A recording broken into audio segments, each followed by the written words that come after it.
Ever had a boss who was genuinely cool, nice, and understanding? Let me tell you about mine. My journey has been peppered with a string of terrible bosses. There were the micromanagers, the absentee leaders, and those who just seemed to relish making life difficult. But then, there was actually good. Before she came along, my work life was a never-ending cycle of stress and exhaustion.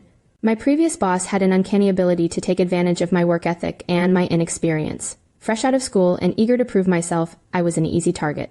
She would send me to different stores to help out, simply because other managers didn't want to go. Despite my complaints about being the only one forced to travel, she dismissed my concerns, saying she was scared the others would quit if she made them go. It felt like I was stuck in a loop of overwork and underappreciation. I remember one particularly grueling week when I was sent to 3 different stores in as many days. Each store had its own set of problems, and by the end of the week, I was physically and mentally drained. When I finally had a moment to catch my breath, I approached my boss and told her how unfair it was that I was the only one being sent around. Her response was dismissive. She told me that the other managers had been with the company longer, and that she couldn't risk upsetting them. I felt trapped and exhausted, but I kept pushing on, thinking that hard work would eventually pay off. This went on until one day I had enough. I finally put my foot down and told her that I couldn't keep being treated like a band-aid for her lack of management skills. Her reaction was dramatic. She basically rage quit the whole store, leaving without notice. This meant I had to come in on my day off to cover her shift and manage the chaos she left behind. I was furious, but it also marked a turning point in my career. Enter my new boss. She arrived at the store with a mission to fix the mess left by her predecessor. Right away, she started assessing the situation. She observed, she listened, and she took notes. It was clear she was trying to understand the dynamics and figure out who was there to work and who was just there to collect a paycheck. One of the first things she did was root out the people who were there just to collect money. She didn't do this harshly or abruptly. Instead, she set higher standards and expectations. Those who couldn't or wouldn't meet them naturally phased out. She brought in new staff and focused on training and developing the team. She was tactical and precise in her methods. Despite the initial upheaval, I started to notice a change in the atmosphere. The store began to feel more organized and less chaotic. People were starting to take pride in their work again. There was a sense of purpose and direction that had been missing for so long. My new boss was the catalyst for this change, and I found myself inspired by her dedication and leadership. She was incredibly patient with me, despite the many times I unintentionally tested her patience. Not on purpose, but because I was genuinely trained very poorly. Everything I knew at the time, I had to train myself on. Before she arrived, I had no one to turn to in an emergency and had to handle everything solo.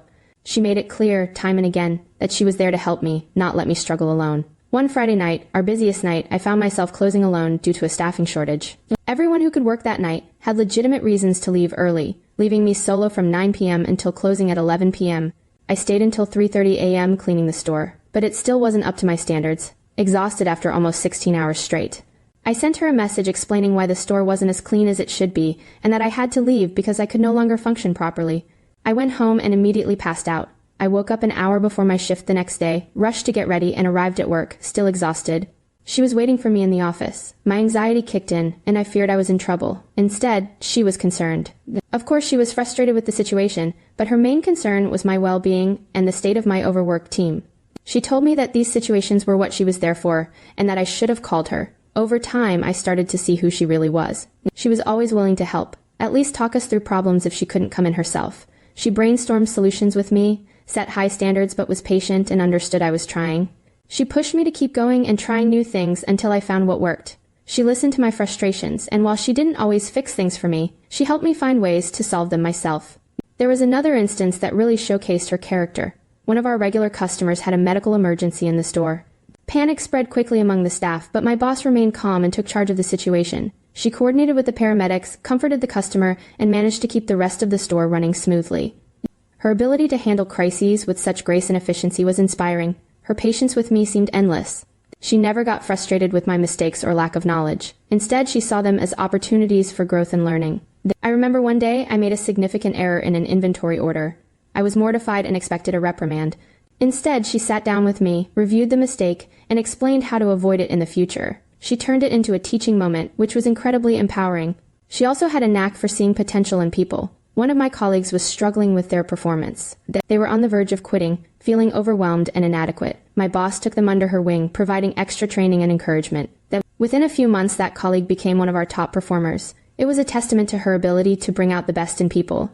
Our store's performance improved significantly under her leadership. Sales went up, customer satisfaction increased, and employee morale was at an all-time high. The positive changes were evident, and it was all thanks to her dedication and hard work. She had managed to turn a dysfunctional team into a well-oiled machine. Despite her busy schedule, she always made time for us. She would often stay late to help us close the store or come in early to assist with the opening. Her commitment to the team was unwavering, and it motivated all of us to give our best. She led by example, and her actions spoke volumes. She was more than just a boss. She was a mentor.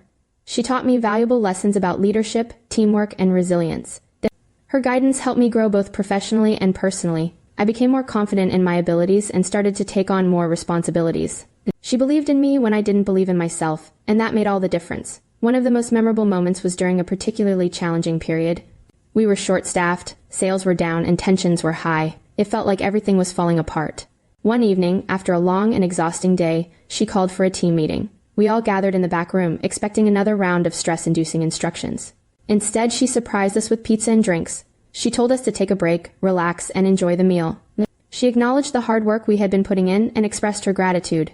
It was a small gesture, but it had a big impact. It reminded us that we were a team and that she valued us. That night, we bonded over pizza, shared stories, and laughed together.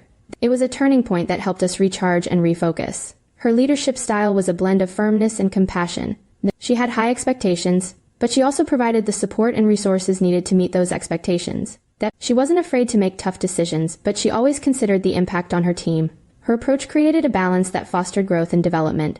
As I reflect on my time working with her, I realize how much I've learned. She taught me the importance of communication, empathy, and resilience. She showed me that true leadership is about empowering others and creating an environment where everyone can thrive. Her influence has shaped the way I approach my own work and interactions with others. One of the biggest lessons I learned from her was the importance of self-care. She often reminded us that we couldn't pour from an empty cup. She encouraged us to take breaks, prioritize our well-being, and seek help when needed. This was a stark contrast to the toxic work culture I had experienced before, where burnout was normalized. She also emphasized the value of continuous learning. She encouraged us to seek out training opportunities, attend workshops, and stay updated on industry trends. She believed that growth was a continuous process and that we should never stop striving to improve ourselves. Her mentorship extended beyond the workplace.